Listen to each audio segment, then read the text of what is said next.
Bayangkan kita tahu kita ada hutang tu, dan ada orang pula pressure kita setiap hari untuk bayar hutang tu. Macam mana keadaan mental kita?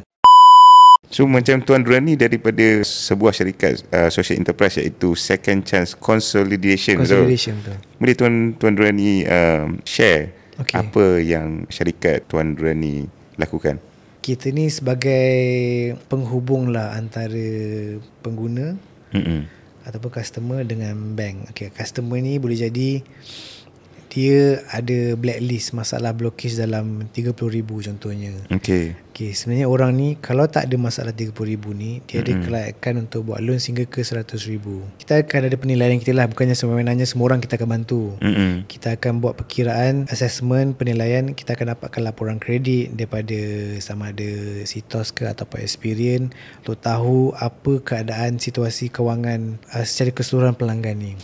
Kita akan kira-kira kalau contohnya kita settlekan amount 30,000 ni, apa kelayakan akan datang dia. Dan contohnya bila kita selesaikan 30,000 ni, kelayakan akan datang dia ialah 100,000.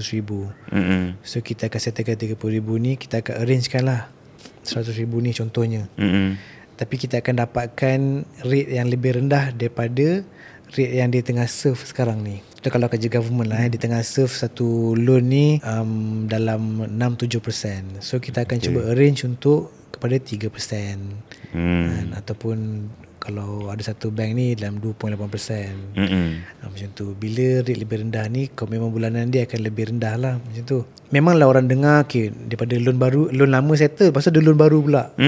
Bezanya ialah bila orang ni dah ada blacklist, dah ada beberapa bulan yang telah terculas, orang ni akan diganggu dengan panggilan-panggilan untuk minta bayaran setiap hari apa semua. Bayangkan kita tahu kita ada hutang tu, dan ada orang pula pressure kita setiap hari untuk bayar hutang tu. Macam mana keadaan mental kita? Betul, mesti terganggu punya. Dan memang ada customer kita kata yang dia rasa macam nak lari lah daripada kerja. Nak lari daripada kerja kan. Tapi dia fikir ada family lah, ada ni. Betul, bukan nak lari. Betul. Itu bukanlah satu solusi lah sebenarnya. Solusi itu ada lagi kan. Jadi bila kita bantu ni, kita menggunakan dana syarikat sendiri untuk selesaikan hutang tertunggak tu. Dan kita memang ada kenakan charge lah. Semuanya charges kita ni hanya berdasarkan jumlah hutang yang kita selesaikan itu saja.